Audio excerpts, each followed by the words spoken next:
네, 우리 하나님 말씀은 욥기서 42장 1절에서부터 9절까지입니다.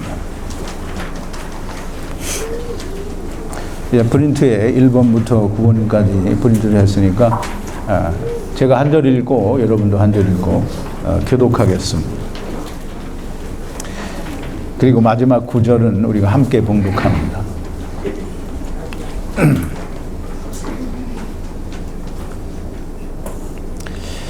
욥이 여호와께 대답하여 가로되 주께서는 무소불능하시오며 무슨 경영이든지 모르듯 이루실 것이 없는 줄 아오니 무지한 말로 이치를 가리우는 자가 누구니까 내가 스스로 깨달을 수 없는 일을 말하였고 스스로 알 수 없고 헤아리기 어려운 일을 말하였나이다.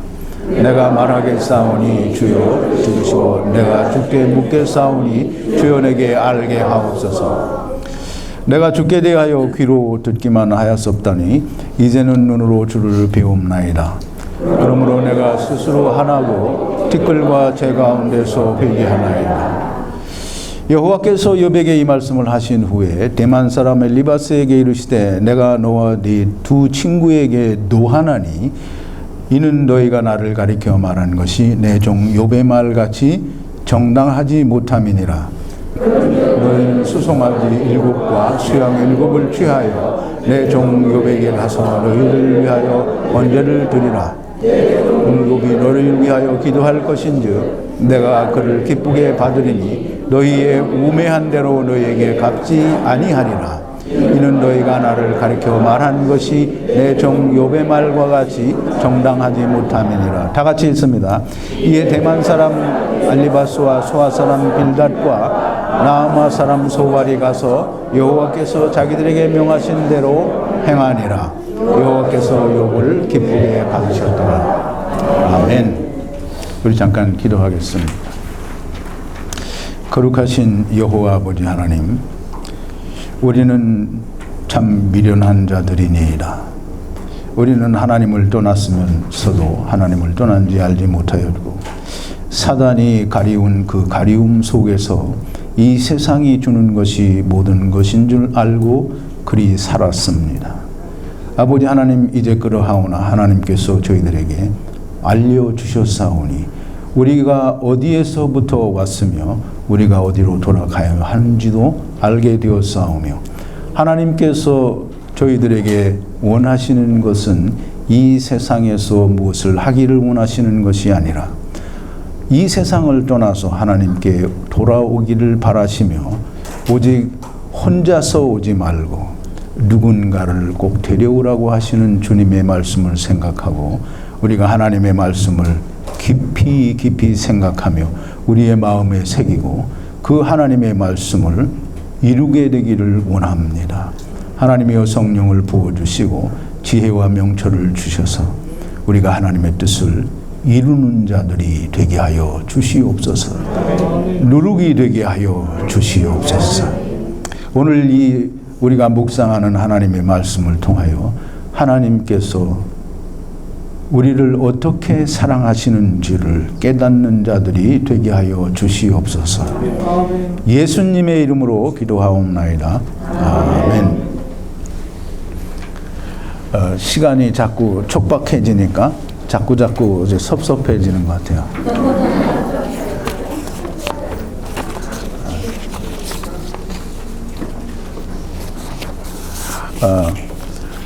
아까 말씀을 드린 대로 욥에 대해서 이제 우리가 좀 생각을 해볼 텐데요.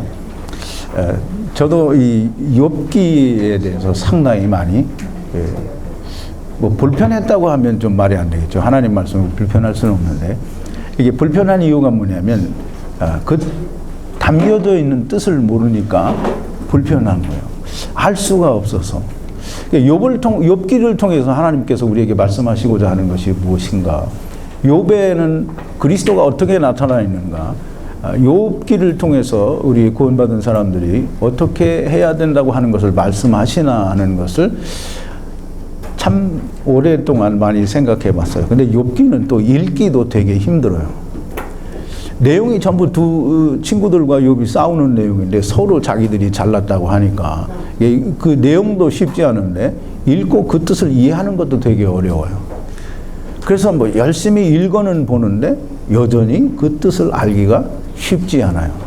근데 이제 오기 전에 제가 열심히 좀 생각을 해봤어요. 그래서 제가 오기 전에 알게 된 그 내용을 여러분들이 오늘 듣게 되시는 거고, 여러분들이 듣고 만족하시면 좋고 만족하시지 않으면 다음 기회를. 자, 이제 하나님이 왜 욥을 시험하셨는지, 왜 욥을 사단에게 넘겨주셔서 사단의 시험을 하도록 하셨는지, 아마 저에게 이미 이 얘기를 잠깐 들으신 분들도 있을 거예요. 근데 여러분들은 욥을 하나님께서 왜 사단에게 맡기시고 시험을 하도록 허락하셨을까? 이렇게 생각해 보신 분이 있나요? 왜 하나님 그렇게 하셨을까요? 잘 모르시겠죠?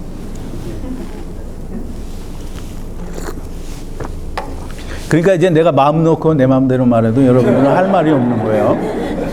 막 얘기해드려도 여러분들 그런 줄 알고 계셔야 돼요. 그러면 이제 나는 이제 사기꾼 되는 거고, 여러분들은 속아 넘어간 사람이 되는 거예요. 자, 이제 그런데 우리가 이 욥이 하나님께로부터 사단에게 넘겨져서 시험을 받을 만한 이유가 아무리 찾아봐도 없어요. 정말 없어요. 근데 이제 이 하나님이 사단에게 욥에 대해서 말씀하시는 것을 우리가 좀 살펴봐야 됩니다. 하나님이 사단이 이제 하나님의 아들들과 함께 있는데 사단이 왔어요. 사단이 어떻게 하나님 앞에 오느냐 뭐 이렇게 따지는 분도 있는데 왔다니까 온 거예요. 근데 왔는데 뭐 안 왔다라고 할 수는 없잖아요. 근데 왔어요. 근데 오니까 하나님이 마침 잘 됐다라고 하고 이 사단에게 물어봐요. 욥에 대하여 묻는 거예요. 이제 잘 생각해 보면 사단이 거기 왜 와 있는지를 짐작을 할 수 있어요. 하나님께서 오게 하신 거예요. 자, 이제 하나님이 사단에 대해서 사단에게 욥에 대해서 말씀을 하십니다. 욥이 어떤 사람이냐면 여호와 하나님께서 사단에게 이렇게 말해요. 우리 설교 관련 선고 1분인데요. 여호와께서 사단에게 이르시되 네가 내 종 욥을 유의하여 보았느냐. 그와 같이 순진하고 정직하여 하나님을 경외하고 악에서 떠난 자가 세상에 또 있다? 네, 없다. 세상에 욥과 같은 사람이 없다는 거예요. 악에서 떠난 자라는 거예요. 악에서 떠났으면 어떻다는 거예요? 선하다라는 거죠. 의롭다라는 거예요. 지금 하나님이 욥은 의롭다고 지금 말씀하시는 거예요. 경외하며 악에서 떠난 자가 없느니라. 이게 지금 조금 후에 나와야 될 얘기가 미리 나왔는데요. 어쨌든 하나님께서는 욥이 의롭다고 하시는 거예요. 이렇게 의로운 자가 없다는 거예요. 그래서 여러분이 마음에 생각하실 거는 이 세상에는 의로운 사람이 있어요, 없어요? 그런데 욥은 의롭다는 거예요. 그러니까 욥은 좀 특별한 존재예요. 우리와 똑같은 사람으로 기록이 되어 있지만 욥은 하나님이 보시기에 의로운 자예요. 그러니까 이런 의로운 자가 세상에 없어요. 그러니까 욥은 우리와 똑같은 사람으로 표현이 되어 있으면서도 특별한 의미를 주고 있다는 것을 분명히 여러분들이 생각해야 됩니다. 제가 전에 그런 말씀을 드린 적이 있는데, 하나님께서 이 말씀을 하실 때 너희가 이렇게 순종하지 않으면 벌을 내리겠다라고 말씀하시는 데가 있어요. 그럼 그때 너희가 이렇게 순종치 아니하면 내가 너희에게 이런 벌을 내리겠다라고 할 때 여러분들이 그 말씀을 들으면 어떻게 해요? 아멘 그래요? 아멘 하시는 분, 아멘 못 하시는 분들, 아 나는 벌 받기 싫으니까 아멘 못 하겠다. 근데 이제 참 우리가 중요하게 생각해야 되는 거예요. 하나님이 말씀하시면 이유 여하를 불문하고 하나님이 내게 무엇을 주시든지 아멘이에요. 네. 아멘이. 아멘 안 하면 안 돼요. 아멘 안 하는 건 누구냐면 아멘 안 하는 건 누구예요? 사단이에요. 이게 오늘 여기 사단이 이제 그걸 하는 거예요. 하나님이 네가 내 종 욥을 유의하여 보았느냐? 이와 같이 악에서 떠난 자가 없는 의인이다라는 거예요. 그래서 이제 하나님이 말씀하셨으니까 이유 여하를 불문하고 아멘을 해야 욥이 의로운 자인 거 틀림이 없고, 왜? 우리가 생각하는 의인이 아니라 하나님이 보시기에 의인이라는 말이에요. 그냥 하나님이 말씀하셨으니까 아니라고 하면 하나님이 틀렸다는 거잖아요. 그 이제 시작이 발단이 그거예요. 하나님이 의롭다고 했는데 사단이 뭐라 그랬어요? 아닙니다. 그렇지 않습니다. 하나님이 주신 걸 다 뺏어가면 틀림없이 욥이 하나님을 저주하고 하나님을 버릴 겁니다. 근데 이제 하나님은 그렇게 생각하지 않으셨어요. 절대 욥은 그럴 리가 없다는 거예요. 그냥 하나님 말씀하셨으니까 하나님 말씀하신 대로 돼야 될 거 아니에요. 그러니까 사단이 아니라고 했으니까 사단이 틀렸다는 거를 하나님이 입증을 해야 되는 거예요. 그런데 하나님이 입증할 수 있어요, 없어요? 왜 대답을 안 하셔? 하나님이 입증을 할 수 있어요, 없어요? 있어요. 하나님이 욥을 믿어요, 안 믿어요? 욥을 믿는 게 아니라 하나님이 욥을 알아요. 욥이 하나님을 떠나지 않을 걸 하나님이 알아요. 이게 다 아시면서 못 맡길 일이 없잖아요. 그러니까 사단에게 해보라. 그리고 맡겨주는 거예요. 그래서 시험을 하죠. 시험을 열심히 하는데, 열심히 누가 해요? 사단이 하죠. 사단이 막 욥의 가족들과 재산을 다 집어삼키는 거예요. 근데 욥이 절대로 하나님께 죄를 범하지 않았어요. 그래서 주신 분도 하나님이시오, 가져가시는 분도 하나님이시니,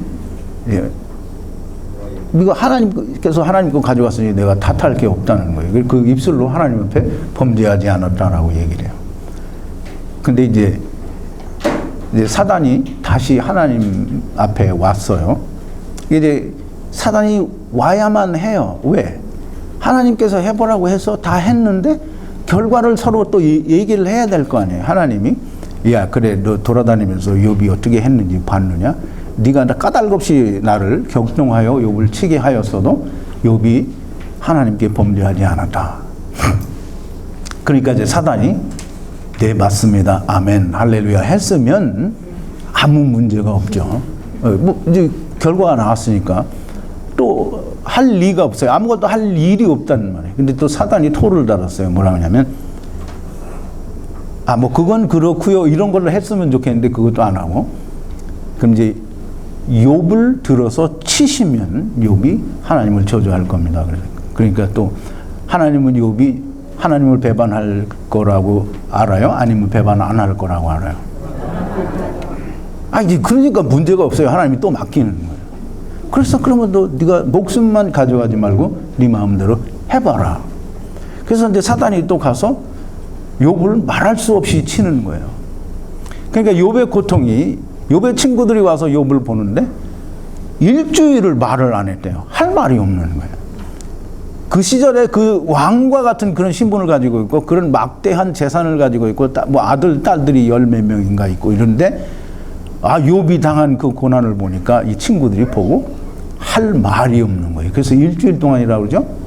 내가 지금 기억이 확실한지는 모르겠는데 그렇게 일주일 밤낮을 말을 못하는 거예요. 그러니까 욥이 당한 그 환난이 얼마나 큰지 아시겠죠? 그런데 욥이 거기에서도 하나님 앞에 입술로 범죄하지 않았다고 했어요. 그런데 이제 그렇게 해서 잘 끝났으면 참 다행이죠. 왜? 욥이 하나님 앞에 범죄하지 않았고 사단도 자기가 주장한 것이 틀렸다라는 게 나오잖아요. 근데 이제 문제가 된 건 뭐냐면 욥의 친구들이에요. 이게 사단이 직접 자기가 또 하나님 앞에 가서 뭐라고 궁시렁거리지 않고 욥의 친구들을 다 보냈어요. 욥의 친구들이 가니까 욥의 친구들이 그렇게 이거 맨날 며칠을 말을 안 하고 그렇게 잠잠하고 있다가 슬슬 이야기를 시작을 하는 거예요. 뭐라고 얘기를 하느냐면, 네가 이렇게 처참하게 된 것은 하나님께서 너를 이렇게 처참하게 하셨으니까 하나님이 너에게 벌을 준 거라는 거예요. 벌은 왜 받아야? 우리 벌을 받으려면 뭐가 왜 어떤 근거로 벌을 줘요? 죄가 있어서. 그러니까 욥의 친구들이 말하는 거예요. 하나님은 공의로우신 하나님인데 네가 이렇게 처참하게 된 것은 하나님께서 공의로운 하나님이신데 네가 죄가 없으면 너에게 이런 벌을 내리시겠느냐. 그러니 네가 하나님 앞에 범죄한 것이 틀림이 없고 네 자녀들도 하나님 앞에 크게 범죄하였으니 이런 징계를 받는 것이 그 결과다. 그러니까 어떻게 하라? 너는 회개하라. 이게 누구가 얘기하는 거고 똑같아요? 세상 사람들이 얘기하는 거고 똑같은 거예요.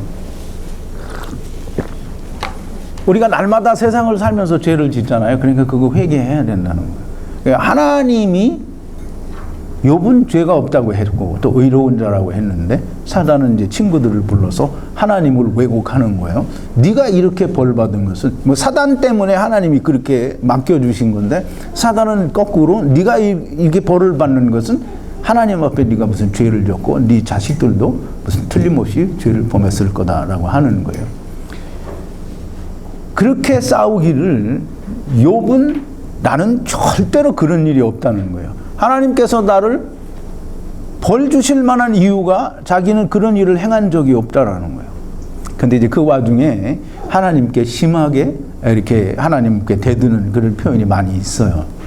그래서 이제 나중에 엘리후라는 사람이 나와서 되게 뭐라고 하죠. 근데 어쨌든 이제 욥과 욥의 친구들은 서로 자기가 옳다고 싸움을 하는 거예요. 욥은 나는 죄를 진 적이 없다. 욥의 친구들은 무슨 그런 소리를 하느냐. 하나님께서 공의를 굽게 하시느냐. 어떻게 하나님이 하시는 일인데 어떻게 네가 죄가 없으면 이런 벌을 받냐. 너 이거 지금 벌이 네가 당한 곤경이 이게 보통 곤경이냐. 이걸 까닭 없이 하나님께서 너에게 이렇게 주셨다고 하면 하나님이 뭔가 잘못하시는 거 아니냐. 그러니까 너는 틀림없이 죄가 있다는 거예요. 그러니까 그걸 회개하라는 거예요. 그걸 무려 37장까지 그 싸움을 하는 거예요. 네가 옳다, 내가 옳다. 나는 죄가 없다. 너는 틀림없이 죄가 있다. 그러니까 하나님이 너를 벌하시는 거다. 끝까지 이렇게 싸우는데 하나님이 이제 나타나셔요, 그죠? 하나님이 나타나셔서 얘기를 하시는데 하나님이 누가 옳다고 해요? 네, 욥이 옳다고 해요. 하나님은 욥이 죄가 있어서 욥을 사단에게 치라고 하신 게 아니라 하나님은 욥이 의롭기 때문에 사단에게 맡겨진 거예요. 왜? 하나님이 의롭다고 하셨으니까. 욥이 의롭지 않은데 하나님이 의롭다고 하신 게 절대로 아니에요. 우리는 되게 생각할 때 하나님이 무슨 말씀을 하시면 하나님이 뭐를 실수하셨는가 보다라고 생각하는 분들이 혹시 여기 있어요? 없어요. 근데 사람들은 다 그렇게 생각해요. 많은 사람들이 하나님께서 실수하셨다고 하고 성경이 틀렸다라고 말을 해요. 근데 성경에 하나님께서 말씀하신 것이 있으면 사람의 눈으로 보기에는 틀린 것 같아도 절대로 틀린 게 아니에요. 하나님이 말씀하셨으면 그대로 된 거예요. 그대로 하나님 말씀대로 된 거예요. 그러니까 하나님 말씀을 내가 하나님 말씀을 다 믿어. 절대적으로 다 믿는데 이건 아닌 것 같아 라고 하면 그러면 하나님 안 믿는 거예요. 이제 다 믿는데 이게 하나님의 말씀은 내가 99%는 믿으니까 이거 1% 정도는 내가 안 믿어도 99% 믿으니까 내가 하나님을 믿는다. 이런 말을 해도 될는지 모르지만 그렇게 말하는 건 정말 개소리예요. 하나님은 오류가 없으신 분이요. 하나님은 전지전능하신 분이고 모르시는 것이 없으시고 하나님께서 하시는 일에는 절대로 오차와 그러니까 이제 은사주의자들이 그런 말 하죠. 자기들이 그 병을 고치는데 자기들이 기도하면 80%가 난대요. 그럼 되게 웃기는 거예요. 80%가 낫는 건 그건 사단이 하는 거예요. 하나님이 하시면 100%가 나아야 돼요. 그래서 사도 바울이 누구를 살리는데 그런 사람이 살다가 그냥 막 살아나는 것 같다 그냥 죽었어요? 그런 사람은 없어요. 베드로가 난성 과부를 살리는데 과부의 아들인지 자우지간 죽은 자를 살리는데 이 죽다가 막 살아나는 것 같더니 기운이 빠져가지고 칵 투덜어서 죽었어요? 없어요. 예수님이 38년 된 병자를 고치는데, 또 소경의 눈을 띄워주는데, 귀를 들리게 해주는데, 문둥병을 고쳐주는데, 반만 고쳐지고 99%만 고쳐지는 그런 일은 절대로 있지는 않아요. 그러니까 하나님께서 하시는 것은 100% 완전한 일을 하시는 거예요. 하나님이 여러분을 구원하신 그 구원은 0.00001%의 오차도 없이 하나님이 구원하셨으니까 여러분은 구원받은 거예요. 뭐 99.999%는 하나님이 해주시고 그래도 그냥 코딱지만큼은 내가 한 거다 이렇게 말하면 그건 정말 소리예요. 그렇죠? 네, 소리. 하나님이 말씀하셨으니까 하나님이 말씀하신 거에는 무슨 토를 달 수 있는 게 아니에요. 우리가 사람이 그걸 토를 달아갖고 하나님 그건 그렇지 않습니다. 그건 누구나 그렇게 말할 수 있는 거예요. 어떤 자가 그렇게 말할 수 있어요? 하나님을 대적하는 자가 그렇게 말할 수 있어요. 여러분들은 하나님을 대적하는 자가 아니고 하나님 아들이 된 사람이면 하나님이 말씀하신 것을 이유 여하를 불문하고 아멘이요 또 믿어야 되는 거죠. 자, 이제 하나님께서 욥에 대하여 욥의 친구들과의 대화를 판단하시는데 욥의 친구들이 맞다고 했어요? 욥이 맞다고 했어요? 욥이 맞다고 했어요. 욥이 그래서 욥의 친구들에게 하나님께서 어떻게 누구했어요? 너는 욥에게 가서 욥으로 하여금 너희를 위하여 제사를 지내게 해달라고 하라. 그래서 욥이 너희를 위하여 제사를 지내면 너희를 우매한 대로 갚지 않고 내가 욥의 기도를 제사를 기쁘게 받고 너희를 용서해 주겠다라고 얘기를 해요. 그럼 욥이 누구를 용서해 준 거예요? 자기 친구들을 용서해 준 거예요.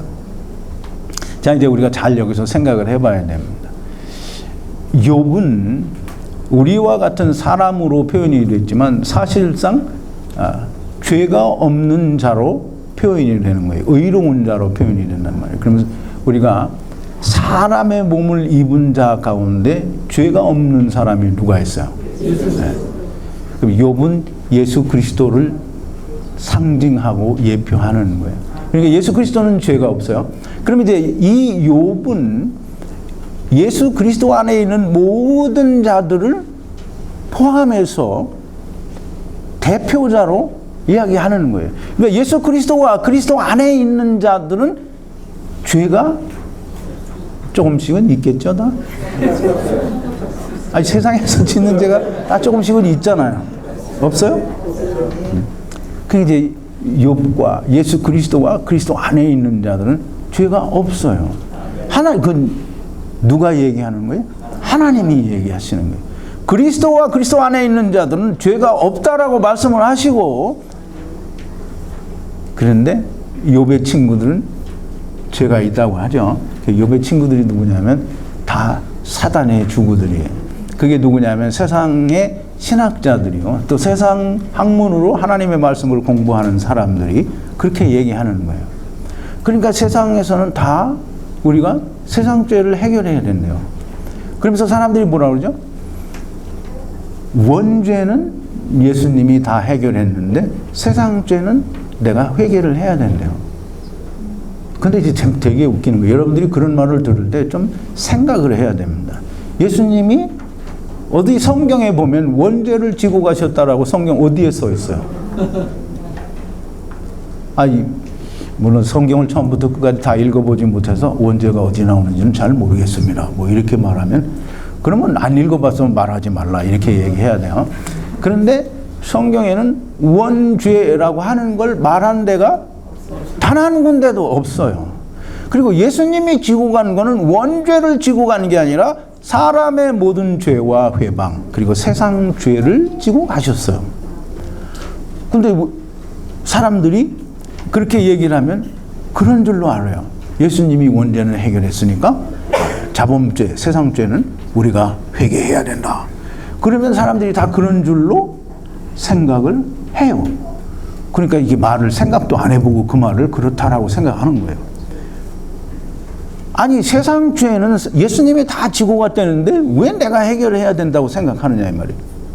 그리고 원죄는 예수님이 언제 원죄 지고 갔다 그랬어요? 원죄는 쟤네들이 뭔지도 모르잖아요. 여러분들은 원죄가 뭔지 알아요. 그렇죠? 근데 저들은 원죄가 뭔지 몰라요. 예수님이 지고 갔대요. 아, 예수님이 성경 어디에 내가 원죄를 지고 갔노라 그래서 어디에 그거 써놨어요? 정말 그런 거 없어요. 근데 사람들은 다 그렇게 생각하고 그렇게 말한다는 거예요. 근데 이제 그래서 이제 사람들이 뭘 갖다 들이대느냐 하면 요한복음 13장에 보면 예수님이 제자들의 발을 씻는 비유가 나오죠. 예수님이 제자들의 발을 씻겨줘요. 발을 씻겨주는데 베드로가 뭐라 그래요? 주여, 내 발을 절대 씻겨주지 못합니다. 내가 절대 그런 일이 일어나면 안 된다는 거예요. 그러니까 예수님이 뭐라 그래요? 내가 네 발을 씻겨주지 않으면 네가 나와 상관이 없다. 그러니까 예수님이 그렇게 말씀하시니까 베드로가 뭐라 그래요? 그러면 이제 내 몸도 다 씻겨달라고 하죠. 참 베드로는 참 되게 충동적이고 굉장히 좀 재미있는 사람이에요. 그러니까 예수님이 뭐라 그랬어요? 이미 한번 목욕을 한 자는 몸을 다시 씻을 필요가 없다는 거예요. 이제 그걸 가지고 뭐라고 하냐면 사람들이 예수님이 한번 목욕한 자는 다시 씻을 필요가 없다고 했으니까 원죄를 씻었다는 거예요. 그러니까 되게 웃기는 거예요. 여러분 여러분들이 죄를 지면 여러분들은 죄를 누구에 대해서 죄를 짓는 거예요? 그 이제 죄가 그런 게 있어요. 하나님께 대하여 짓는 죄가 있고 또 세상에 대해서 짓는 죄는 없어요. 세상에서 누구에게 죄를 짓느냐면 사람에게 죄를 져요. 그럼 이제 죄는 우리가 크게 두 가지로 얘기할 수 있는데 하나님께 대한 죄와 사람에 대한 죄가 있어요. 그러면 이제 우리가 하나님께 대한 죄는 누가 용서를 해줘요? 하나님이 용서를 해주는 거예요. 그러니까 하나님께서 예수 그리스도로 말미암아 십자가에서 그 하나님을 떠난 죄 그걸 가져가셨어요. 또 세상 죄도 가져가셨어요. 근데 이제 보세요. 그러면 이제 우리 사람에게 짓는 죄는 누가 용서해 줘야 돼요? 하나님이 용서해 줘요? 이게 사람들이 다 그렇게 생각해요. 내가 어떤 다른 형제에게 막 나쁜 짓을 많이 하고 죄를 많이 졌는데 거긴 가만 내비두고 하나님께 와서 아버지 내가 잘못했습니다. 용서해 주세요. 하나님이 그래 내가 용서해 줄게. 그래 용서해 줬어요. 그러면 그 사람한테 죄가 다 사해진 거예요? 이제 우리가 세상에 온 것은 세상에 와서 우리 세상에서 일어나는 모든 내가 저지르는 일들은 예수 그리스도께서 다 지고 가셨어요. 그런데 한 가지 문제는 형제에게 범한 죄를 또 내가 저지른 것, 또 형제가 내게 저지른 것을 사람이 서로 씻어 주어야 돼요. 그래서 예수님이 뭐라 그러냐면 한 번 목욕한 자는 다시 목욕할 필요가 없고 이제는 발을 씻을 필요 있는데 사람들은 되게 생각하기를 뭐라고 생각하냐면 자기 발을 자기가 씻죠. 근데 예수님이 요한복음 13장에 자기 발을 자기가 씻으라고 안 했어요. 내가 주와 선생이 되어 너희의 발을 이렇게 씻겨줬으니 너희도 서로 발을 씻겨주라. 이제 우리 잘 생각을 해야 됩니다. 마태복음 18장입니까? 1만 달란트 빚진 자의 비유가 나오죠. 1만 달란트 빚진 자가 임금에게 빚을 졌어요. 근데 1만 달란트라는 돈은 정말 큰 돈입니다. 이스라엘이 로마에게 이 800달란트씩 20년을 내야 되는 세금이 그게 1만 달란트예요. 근데 이제 지금 돈으로 따지면 몰라요. 어떤 사람들이 정말 세계에서 제일 부자라고 하는데 그때 당시에 1만 달란트는 아마 지금 세계 최고의 부자보다 더 큰 돈을 그러니까 사람이 갚을 수 없는 빚을 진 거예요. 근데 임금이 그걸 다 탕감해 줬어요. 임금이 누구예요? 하나님이에요. 그러면 그 빚을 진 자는 누구예요? 나예요. 나. 사람이 아니고 나. 내가 그 빚을 졌는데 하나님이 그 빚을 탕감해 줬어요. 근데 이제 이 빚을 탕감받은 사람이 집으로 돌아가다 보니까 자기에게 100데나리온 빚진 자를 만났어요. 그 100데나리온은 그 지금 아마 지금은 길에 떨어져 누가 주워가지 않을 정도의 그런 작은 돈인데 그거 안 갚는다고 옥에다 가뒀어요. 그러니까 그 주위에 있던 같은 동료들이 그걸 보고 임금에게 가서 고자질을 했어요. 잘했어요? 못했어요? 고자질을 잘했나요? 못했나요? 잘했는지 못했는지 잘 모르겠죠. 근데 잘한 거예요. 가서 고자질을 했더니 임금님이 그 1만 달란트 탕감받은 자를 불렀어요. 내가 너에게 이렇게 탕감을 해줬는데 너도 네 동료를 탕감해 주는 게 옳지 않느냐. 그래서 1만 달란트를 다 갚을 때까지 옥에다 가뒀어요. 여러분, 하나님이 내 죄를 내가 하나님 앞에 범한, 즉 하나님을 떠나온 그 죄를 예수 그리스도로 말미암아 묻지 않아요. 동시에 세상 죄도 묻지 않아요. 그러니까 우리는 해결해야 될 문제가 내 거를 내가 해결하는 게 아니고 내 형제, 즉 나와 어떤 서로 간의 문제가 해결해야 될 게 남은 그 형제의 것을 내가 탕감해주고 또 나는 그 사람에게 탕감을 받아야 되는 거예요. 그게 서로 말을 시켜주라는 거지 내 죄를 내가 회개하라는 게 절대로 아니에요. 이게 예수님이 그런 의도로 말씀하셨다고 하면 그러면 성경을 우리가 잘못 해석을 하고 정말 예수님을 우스운 분으로 만드는 거예요. 하나님은 성령님을 통해서 우리에게 증거하기를 뭐라고 증거하느냐면 너희의 죄를 회개하라는 게 아니고 너희의 죄를 예수 그리스도께서 이렇게 십자가 위에서 다 가져가셨다라고 증거하고 그러므로 네가 믿으니까 너는 하나님의 아들이라는 걸 증거하는 게 성령님의 증거요. 성령님이 세상에서 하시는 일이에요. 그래서 요한복음 16장 7절에 얘기하죠. 예수님께서 내가 가는 것이 너희를 위하여 유익하니 내가 가면 성령을 너희에게로 보내주시는데 성령이 오시면 너희 이 세상에 대하여 책망을 하시는데 죄와 의와 심판에 대해서 책망한다는 거예요. 그럼 죄와 의와 심판에 대한 죄에 대하여라면 예수 그리스도를 믿지 않는 게 죄고 의에 대하여라면 예수님이 하나님 우편에 가서 하나님 앞에 나타나시는 거예요. 그럼 하나님 예수 그리스도께서는 세상 죄를 이렇게 내가 해결했다고 하나님 앞에 나타나면 하나님 예수 그리스도 안에 있는 모든 자들은 그리스도 안에서 의로운 자가 되는 거예요. 그게 의예요. 율법을 잘 지키는 것이 의가 되는 게 절대로 아닌 거예요. 이 심판에 대하여라면 이미 세상에 온 그 자체가 심판이에요. 그래서 우리가 다시 돌아가는 것만이 그 심판에서 해결됨을 받는 거예요. 근데 이제 우리가 돌아가는 거를 우리가 뭐 이미 다 공부를 많이 했어요. 근데 너무 빨리 끝날 것 같으니까 자꾸 주절주절 얘기를 하는데 우리가 그렇게 돌아가는 거는 예수님께서 우리에게 돌아가는 길을 보여주신 거예요. 그런데 예수님이 너희가 이렇게 육신의 껍데기를 벗으면 하나님께로 간다는 거예요. 육신의 껍데기를 벗고 뭘 입어야 되느냐면 하나님의 처소, 즉 하나님께서 우리에게 주셨던 하나님의 집을 다시 입어야 된다라는 거예요. 그래서 땅에 있는 육신의 장막집이 무너지면 우리의 영이 육신의 장막을 나와요. 왜? 그게 무너졌으니까 그 속에 존재할 수가 없는 거예요. 그게 나오면 그게 뭔가를 입어야 돼요. 왜? 그건 뻘거벗은 거기 때문에. 그래서 사도 바울은 얘기하는 거예요. 우리가 이렇게 덧입기를 원하는 것은 벌거벗은 자로 발견되지 않기를 원해서 덧입으려고 하는 거예요.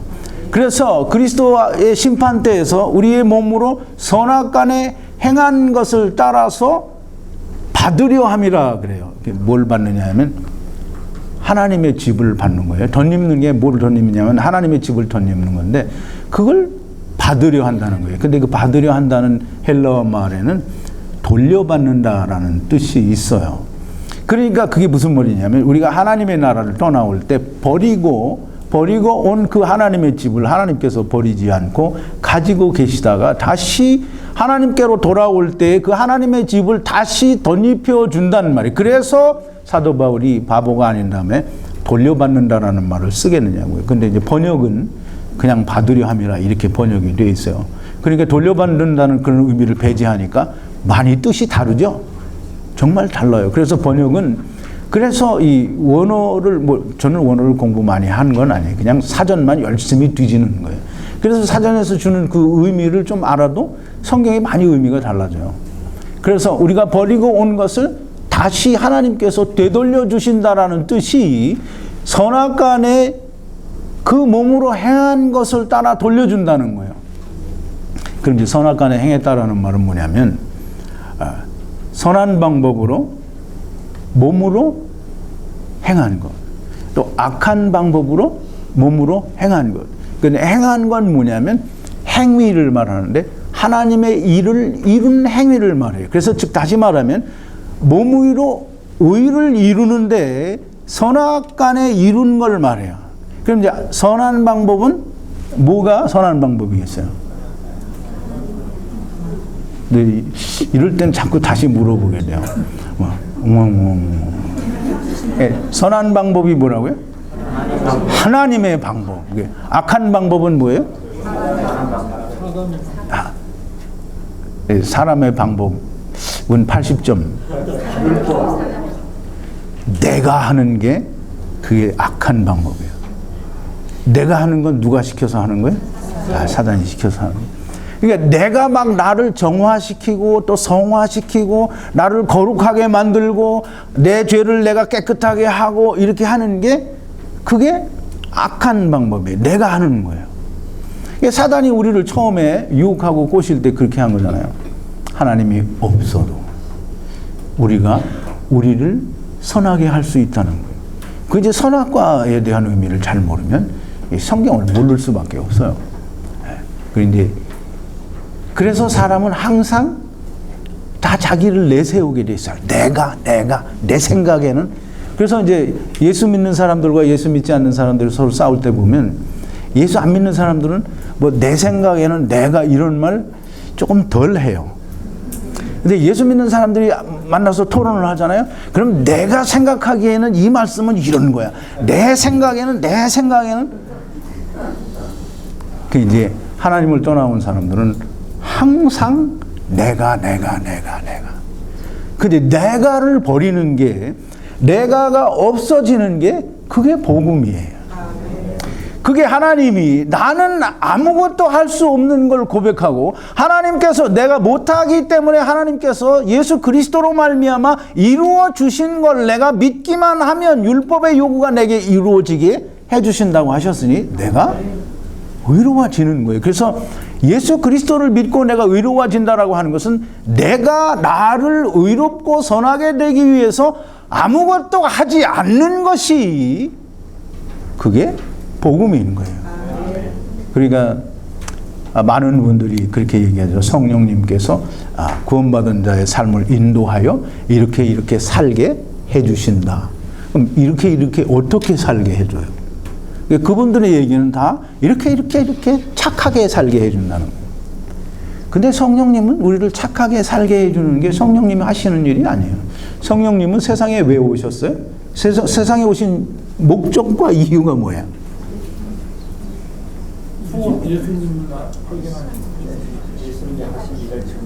예수님이 말씀하신 걸로 얘기해봐요. 예수님이 제자들한테 얘기했어요. 내가 성령을 보내주겠다고 하고 성령이 오시면 저가 나를 증거하는. 이 성령님은 세상에 오신 이유가 뭐냐면 제자들과 더불어 예수님을 증거하기 위해서요. 그 예수님의 뭐를 증거해요? 복음을 증거해요? 간단히 말하면 복음이죠. 그게 죄에 대하여 의에 대하여 심판에 대하여 있잖아요. 예수님이 세상 죄 사람의 모든 죄와 해방을 이렇게 십자가에서 다 가져가셨다라고 예수님을 증거하는 거예요. 그게 성령님 하시는 일이에요. 근데 성령님이 무슨 이렇게 선하게 착하게 하나님 보시기에 구원 얻은 자로서의 합당한 삶을 살게 하신다. 그건 성령님이 하시는 게 아니에요. 그럼 성령님을 사단의 하수인으로 만드는 거예요. 근데 그 율법을 잘 지키게 한다고 많은 사람들이 그런 얘기를 해요. 성령님이 우리 안에 계시면 성령님이 우리를 감동하여 율법을 잘 지키게 해준대요. 그러면 예수님은 이 성령님은 율법의 하수인이 된 거예요. 근데 사실상 성령님은 너희가 율법에서 이렇게 자유하다라고 하는 걸 증거하시는 분인데 율법을 잘 지키게 해주면 성령님이 뭐 하시는 거야? 당신이 오셔서 하실 본분을 다 버리고 율법의 하수인이 되신 거예요. 아이 정말 이건 소리예요. 정말 말도 안 되는 소리를 하는 거예요. 그러니까 여러분들이 정말 잘 알아야 됩니다. 하나님 말씀을 잘 알아야 돼요. 그래서 많은 사람들이 설교를 이제 하죠. 성령님께서 인도하시는 삶을 살자. 그리고 막 설교를 해요. 사람들이 듣고 정말 그런 줄 알고 그렇게 살려고 애써요. 그럼 그렇게 살려고 애쓰면 다 하나님과 원수가 되는 거예요. 그러니까 지금 욥의 친구들로부터 듣는 얘기가 다 그거예요. 네가 이렇게 죄를 범하지 않았으면 하나님이 어떻게 너를 그렇게 벌을 하시겠느냐. 그러니까 네가 회개하라는 거예요. 사단이 지금 욥의 친구들을 통해서 욥을 참소하는 거예요. 계속 너는 죄인이라는 거예요. 그럼 죄를 진 것이 틀림없지. 너 나타난 결과를 보라는 거예요. 그러니까 세상 사람들이 예수 믿는 사람들에게 너 봐, 네가 지금 진 게 이거잖아. 너 이거 그럼 이거 죄 아니야 너? 그러면 여러분들은 뭐라고 대답해야 돼요? 죄 아니야 이렇게 해야 돼? 분명히 죄예요. 그 사람들이 이게 너 이거 했잖아. 너 이거 틀림없이 했지. 너 이거 죄 아니야? 그럼 여러분들은 뭐라 그래요? 죄 아니야 그래야 돼? 아니 내가 보기에도 죄 맞는데 이거 어떻게 해야 돼? 내가 다 얘기해드렸는데 이렇게 대답을 못하는데. 예, 베드로가 이 베드로전서에서 그렇게 말했어요. 세례는 더러운 것을 육체의 더러운 것을 제하여 버리는 게 아니라 선한 양심으로 하나님께 나아가는 거라고 했어요. 그럼 이제 내가 뭘 했어요? 죄를 졌어요. 그럼 사람들이 이제 야, 너 이거 죄 아니야? 이거 죄 아니야 너? 너 솔직하게 말해봐. 너 양심을 속이지 말고 말해. 이거 죄 아니야? 죄야. 그럼 뭐라고 해야 돼요? 죄가 아니라고 해야 돼요? 참 이렇게 다 답을 말해줬는데 이렇게 답을 다 얘기했는데 생각이 빨리 안 나는 거예요. 하나님 뭐라 그러셨어요? 생명의 성령의 법이 너를 죄와 사망의 법에서 해방하였다 그랬어요. 그럼 이제 생명의 성령의 법이 뭐냐면 새 언약의 법이에요. 새 언약의 법을 우리의 마음에 생각에 기록하고 다시는 저희의 죄를 묻지 않는다. 그럼 너 이거 죄 졌잖아. 너 이거 죄 아니야? 그래 죄야. 그럼 죄 졌으니까 너 회개해야 돼. 아니 하나님이 안 물으신대. 그럼 왜 죄 회개해? 하나님이 안 물으신다는데. 하나님이 기억을 안 하신대. 하나님 그거 기억 안 하셔. 그리고 여러분은 맞아 그거 죄야. 얼마든지 얘기할 수 있어요. 그런데 그게 나에게 아무 문제가 없는 거예요. 왜? 하나님이 안 물어보시니까. 하나님이 기억도 안 하신다는데 왜 내가 기억해? 여러분 이게 좀 사람들이 들으면 저는 사람이 미쳤나 저거 어떤 분이 그래. 죄에서 어떻게 인간이 자유할 수 있느냐고. 그러면 인간이 죄에서 자유할 수 없으면 하나님은 인간을 헛구원하는 거예요. 하나님이 인간을 구원했다고 하고, 제가 이제 백보자 심판에 대해서 얘기했잖아요. 책들을 꺼내놓고 하나님이, 너는 세상에 있을 때 이런 죄를 졌지. 그리고 죄를 낱낱이 기록하여 그걸 따지고 물으면 하나님이 어떤 하나님이 되는 거예요? 아니, 하나님이 한 입으로 두 말 하는 거예요. 하나님도 아버지가 둘 돼야 되는 거예요. 아니, 예수 그리스도께서 사람의 모든 죄와 회방, 세상 죄를 다 지고 갔다고 해놓고, 다 지고 갔는데 거기다 또 적어놓으면 뭐예요? 지고 간 거야? 안 지고 간 거야? 안 지고 간 거예요. 그럼 거기다 그거 적으면 안 돼요. 이거 내가 하는 얘기가 아니라 하나님은 거짓말 하실 수 없는, 하나님은 신실한 분이시고, 하나님은 인생이 아니시니 시건치 아니하시고, 하나님은 인생이 아니시니 당신께서 하신 그 말씀을 어떻게 이루지 않으실 수가 있느냐는 거예요. 그럼 예수 그리스도로 말미암아 세상 죄와 사람의 모든 죄를 다 가져가셨고, 세례를 받으실 때 모든 의를 이루기 위하여 내가 세례를 너에게 받아야 되겠다고 하는데, 그래서 모든 의를 이루려면 뭘 가져가야 돼요? 죄를 가져가야 돼요. 그래서 죄를 다 가져가신 거예요, 예수님이. 그래서 하나님은 묻지 않으신다는데 막 사람들은 다 자기 걸 지가 꺼내서 탈탈탈탈 털어서 하나님께 이렇게 보여줘요. 하나님도 안 보시려고 했는데 보여주니까 어떻게 보여? 그게 보이니까 어떻게 해야 돼? 벌을 줘야 되겠죠? 자청해서 벌을 받는 거예요. 이건 제가 웃자고 우스갯소리를 하는 얘기가 아닙니다. 여러분, 하나님은 전지전능하신 분이고 하나님은 당신께서 하신 일에 조금도 오류가 하자가 없는 분이에요. 하나님께서는 모든 것을 하나님께서 말씀하신 대로 인정하시고 그대로 행하시는 분이에요. 욥은 죄가 없어요. 하나님이 없다고 했기 때문에 없는 거예요. 하나님이 욥이 죄가 있는데도 불구하고 없다고 하시는 것이 아니라 하나님께서 욥은 악에서 떠난 의인이라고 말씀을 하셨어요. 그러니까 그리스도는 의인이요. 그리스도와 함께 있는 그리스도 안에 있는 모든 자들은 세상이 볼 때에는 너 당장 여기 죄 졌으니까 이 죄가 있지 않느냐라고 말을 해도 하나님은 의롭다라고 하시는 거예요. 하나님이 의롭다고 하시는데 내가 거기 반기를 들고 아닙니다. 나는 아직 죄가 있어요. 라고 말하면 하나님이 말씀하실 땐 무조건 아멘. 하나님이 말씀하실 때 주여 잠깐만 라고 하면 그러면 마귀 사단이 되는 거예요.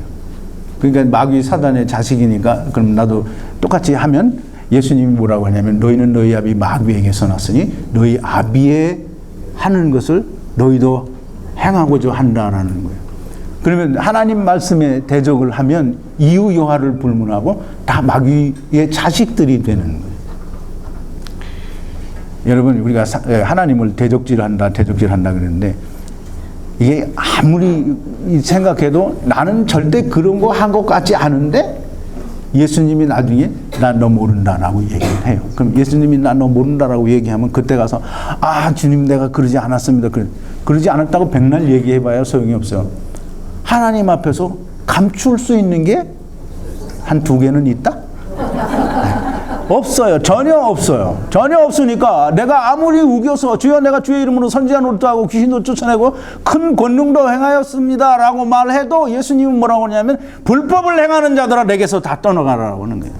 불법을 행한다는 게 뭐냐면 다 이미 설명을 드린 건데 또 시간이 너무 빨리 갈 것 같아서 한마디 더 하는데 불법을 행한다라는 말은 사도 요한도 요한일서에서 그렇게 말했어요. 죄는 불법이라 그래서 불법은 뭐냐면 하나님의 법을 어기는 게 법이에요. 이게 이스라엘은 그걸 너무 잘 알아요. 율법을 어기는 게 죄예요. 그러니까 이스라엘 백성, 예수님이 하늘에 계신 내 아버지의 뜻대로 행하는 자라야라고 하는데 이 사람들이 하늘에 계신 내 아버지의 뜻, 즉 예수 그리스도를 믿는 것으로 영생 얻는 길에 나가지 않고 자기가 자기를 지켜서 율법을 지켜서 의롭게 되는 그 방법을 통해서 의롭게 되려고 한 거라는 거예요. 그러니까 불법을 행하는 자들은 불법을 행한다는 건 법을 어기는 건데 법이 없는 사람은 법을 어길 수 있어요, 없어요? 근데 이제 그렇게 말하면 사람들이 저 인간이 저거 뭘 몰라서 저따위 소리를 하는데 근데 내가 하는 얘기가 아니라 성경이 하는 얘기예요. 로마서 4장 15절에 보면 뭐라 했어요? 율법은 진노를 이루게 하나니 법이 없는 곳에는 범함도 없다는 거예요.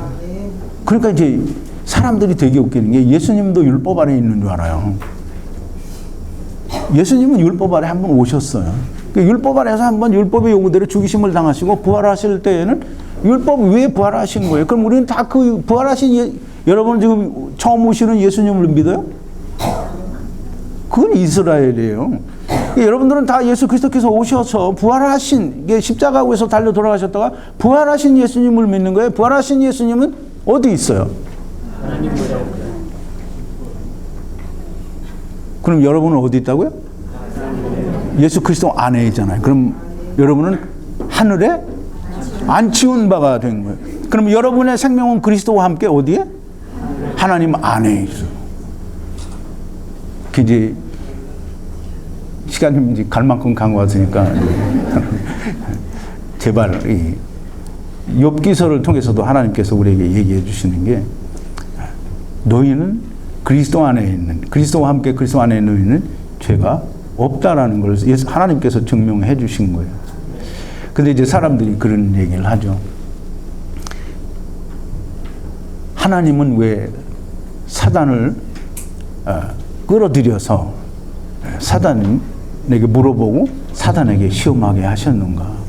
이제 그게 대표적인 질문이 뭐냐면 하나님은 왜 사단을 만드셨나 이렇게 얘기를 해요.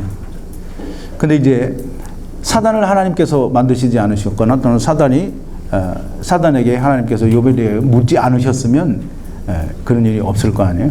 사람들이 불평한다고요. 하나님이 왜 사단을 만들었나. 근데 이제 그런 질문을 할 수는 있어요.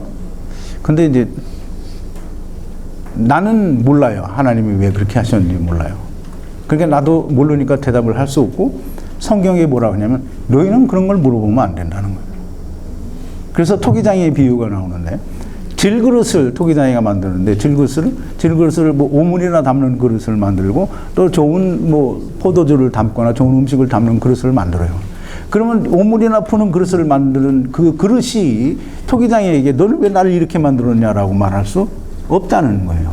그러니까 하나님께 하나님 왜 이렇게 해가지고 우리를 다 이렇게 시험에 빠뜨리고 곤경에 빠뜨립니까?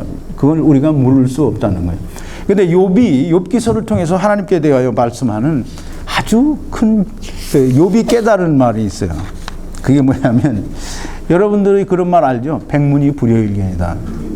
100번 듣는 것보다 한 번 보는 게 낫다는 거예요. 근데 이제 욥이 뭐라고 하냐면, 듣기만 하던 하나님을 눈으로 보나이다 그랬어요. 이 일을 통해서 욥은 이 일을 통해서 하나님을 더 많이 가까이 분명하고 명확하게 듣기만 하던 하나님을 본다는 거예요.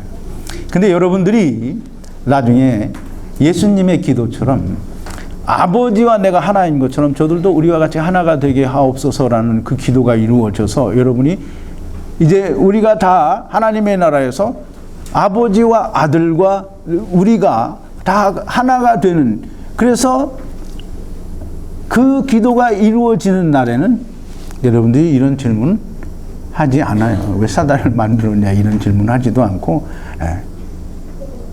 욥이 보고 느끼고 깨달은 것처럼 그냥 하나님을 만난 것이 여러분들이 가지고 있던 모든 고난과 괴로움과 환난이었었다라고 하면, 그런 것들이 한 번에 다 상쇄가 다 되고, 그리고도 또 뭘까요? 남음이 있어요. 다 상쇄되고도 남음이 있어서 여러분들이 천국에 가면 세상에서 있었던 일을 도무지 기억을 하시고 싶겠죠? 절대로 안 하고 싶을 거예요. 그러니까 왜 사단을 만들었냐 이런 질문은 안 해요. 하지도 않을 거고. 근데 어쨌든 하나님은 우리에게 하나님 자신을 우리에게 주시기 위해서, 즉 하나님과 우리가 하나가 되게 하기 위해서 예수 그리스도를 보내시고 우리를 다시 떠난 우리를 다시 불러서 하나님의 그 좋으신 것을 주시려는 거예요. 여러분은 그걸 다 받으셨습니다. 이제 여러분들은 하나님을 가지셨으니까 그걸 또 다른 사람들에게 주어야만 됩니다. 그래야 여러분들이 뭐 하나님 앞에 가서 내가 떳떳하다 뭐 이런 건 있을 수 없지만, 하나님 내 얘 데려왔어요 이 말은 할 수 있잖아요. 그거 꼭 해야 됩니다. 이게 최소한을 잡는 거예요. 여러분, 한 사람만이라도 그게 내 식구가 됐든 아들이고 딸이 되었든 아니면 어머니가 되었든 누구든지 좋아요. 그래서 나는 누룩이 되어서 또 다른 한 누룩을 만들면 하나님이 뭘 보실까요? 영광을 받으신다고 했어요. 영광을. 여러분들은 다 하나님께 영광을 돌리는 분들이 되기를 바랍니다. 기도하시겠습니다. 거룩하신 여호와 아버지 하나님, 감사와 찬송과 영광을 돌립니다.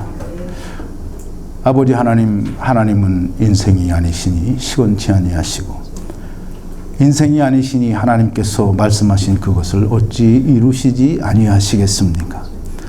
아버지께서는 창세 전에 이미 세상을 그리스도 안에서 창조하시고 또 그리스도 안에서 회복하실 것을 약속하셨고 예정하셨습니다. 아버지 하나님, 예수 그리스도로 말미암는 만물이 다 주께로 돌아간다고 하였습니다. 아버지 하나님, 저희들이 비록 하나님을 떠나왔사오나 하나님께서는 저희들을 긍휼히 여기시고 불쌍히 여기셔서 하나님께서 비밀로 담아두신 그 비밀을 열어 계시로 우리에게 말씀하시고 하나님 나라의 비밀을 말씀하셔서 우리가 하나님께로 다 돌아갈 수 있는 자들이 되게 하시고 그 길을 위하여 하나님의 독생자 예수 그리스도를 세상에 보내셔서 아버지 우리가 모두 다 예수님처럼 세상에 대하여 십자가를 지고 육신을 벗고 하나님께서 우리를 위하여 예비하신 하나님의 나라, 하나님의 처소를, 하나님의 집을 덧입기를 원하는 자들이 다 되었습니다. 아버지여, 우리에게 약속하셨으니 우리가 다 하나님과 하나가 되는 그날이 속히 오게 하여 주시옵소서. 우리가 그 어느 누구라도 한 사람이라도 우리가 누룩이 되어 누룩을 만들어 데려갈 수 있게 하나님이여 역사하시고 인도하여 주시옵소서. 감사하고 예수님의 이름으로 기도하옵나이다. 아멘. 이제